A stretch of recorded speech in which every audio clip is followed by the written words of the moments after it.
السلام علیکم ورحمۃ اللہ وبرکاتہ۔ بسم اللہ الرحمن الرحیم، اللہم صلی علی سیدنا مولانا محمد بارک وسلم۔ الحمدللہ آج کی حدیث کا بھی موضوع وہی شکر ہے، اور شکر دراصل کیا ہے کہ اللہ سبحانہ وتعالیٰ نے قرآن مجید فرمایا کہ لئن شکرتم لازیدنکم، تم اگر شکر ادا کرو گے تو میں اپنی نعمتیں تو بس زیادہ سے زیادہ کروں گا، نعمتوں کی بوچھار کروں گا۔ تو بندہ جتنا زیادہ نعمت شکر ادا کرے گا اللہ کا، اتنا زیادہ اللہ تعالیٰ نعمتوں کی بوچھار کریں گے۔ اسی طریقے سے شکر ہے کیا چیز؟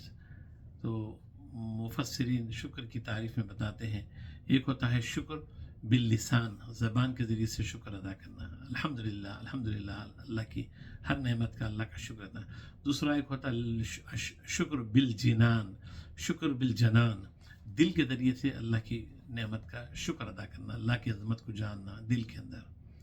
اور ایک ہوتا ہے شکر بالجوارح، یعنی اعضاء کے ذریعے سے، ہاتھ پیر آنکھ کان یہ سب چیزیں۔ تو تین قسم کے شکر ہوتے ہیں، زبان سے بھی شکر ادا کرنا، دل سے بھی شکر ادا کرنا، اور اپنے جسم کے اعضاء سے شکر ادا کرنا۔ اسی لیے جنید بغدادی رحمۃ اللہ علیہ فرماتے ہیں شکر کی تعریف میں کہ جو ہے لا یستعان بنعم اللہ علی معاصیہ، یعنی اللہ کی نعمتوں کو گناہ کے کام میں نہ خرچ کرنا، اللہ نے جو نعمتیں دیا ہے اس کو گناہ کے کام میں نہ خرچ کرنا، یہ ہے شکر۔ شکر کی تعریف آپ فرماتے ہیں۔ تو اسی طریقے سے اسی سلسلے میں روایتوں میں ایک واقعہ ذکر ہے موسیٰ علیہ السلام کا۔ موسیٰ علیہ السلام چونکہ اللہ سبحانہ سے کلام کرتے تھے، کلیم اللہ تھے، تو ایک شخص نے کہا موسیٰ آپ اللہ سے فرما دیجئے، چونکہ آپ اللہ سے بات کرتے ہیں، کہ اللہ تعالیٰ مجھے دینا بند کر دے، اللہ نے مجھے بہت دیا ہے، لہذا آپ اللہ سے فرما دیجئے کہ اللہ دینا مجھے بند کر دے۔ پھر ایک دوسرے شخص نے کہا موسیٰ علیہ السلام سے موسیٰ میرے پاس صرف ایک ہی چادر ہے، اور آپ اللہ سے کہیے کہ مجھے بھی کچھ دے، مجھے بھی کچھ دے۔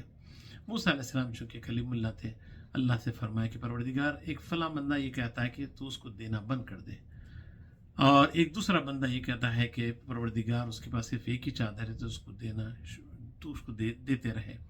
تو اللہ سبحانہ وتعالیٰ نے فرمایا کہ موسیٰ جس بندے نے کہا کہ دینا بند کر دو، اس سے کہو کہ تم شکر ادا کرنا بند کر دو، تم جب شکر ادا کرنا بند کر دو گے تو میں تم کو دینا بند کر دوں گا۔ اور دوسرے بندے سے کہو جس کے پاس صرف ایک ہی چادر ہے تو وہ شکر ادا کرنا شروع کر دے، جب وہ شکر ادا کرنا شروع کر دے گا تو پھر میں بھی اس کو دوں گا۔ موسیٰ علیہ السلام پھر واپس آئے قوم میں، اس کے بعد قوم میں واپس آنے کے بعد پھر وہ جو پہلا بندہ جس نے کہا تھا کہ اللہ سے کہو کہ مجھے دینا بند کر دے، موسیٰ علیہ السلام نے فرمایا کہ اللہ تعالیٰ فرما رہا ہے کہ تم شکر ادا کرنا روک دو، اللہ تعالیٰ تمہارے کو دینا بند کر دے گا۔ تو اس بندے نے کہا موسیٰ یہ تو میرے سے بالکل نہیں ہو سکتا، بولے میں تو اللہ کا شکر ادا کرتے رہوں گا، اس لیے کہ اللہ نے مجھے اتنا دیا ہے کہ میری نسلیں تک کھا سکتی ہیں، بولے میں اللہ کا شکر ادا کرنا تو جو ہے میں نہیں روک سکتا۔ بولے پھر دوسرے بندے سے کہے جس کے پاس صرف ایک ہی چادر ہے، اللہ یہ کہہ رہا ہے کہ بابا تم جو ہے اللہ کا شکر ادا کرنا شروع کر دو، اللہ تعالیٰ تم کو دینا شروع کر دے گا۔ تو اس بندے نے کہا اس چادر کو ہٹا کے بولا موسیٰ میں کس بات کا شکر ادا کروں، صرف ایک چادر ہے میرے پاس، اس کا کیا شکر ادا کروں؟ یہ کہنا ہی تھا کہ زور سے تیز آندھی آئی اور وہ 300 چادر بھی اس کے پاس سے چلے گئی۔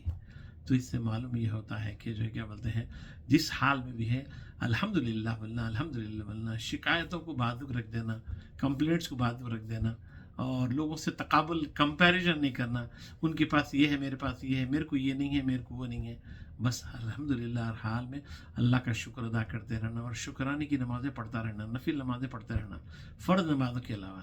اللہ تعالیٰ سے کی دعا ہے کہ اللہ تعالیٰ ہم سب کو جو ہے شکر کثرت کے ساتھ شکر ادا کرنے والا بنائے، آمین یا رب العالمین، والحمدللہ رب العالمین۔ السلام علیکم ورحمۃ اللہ وبرکاتہ۔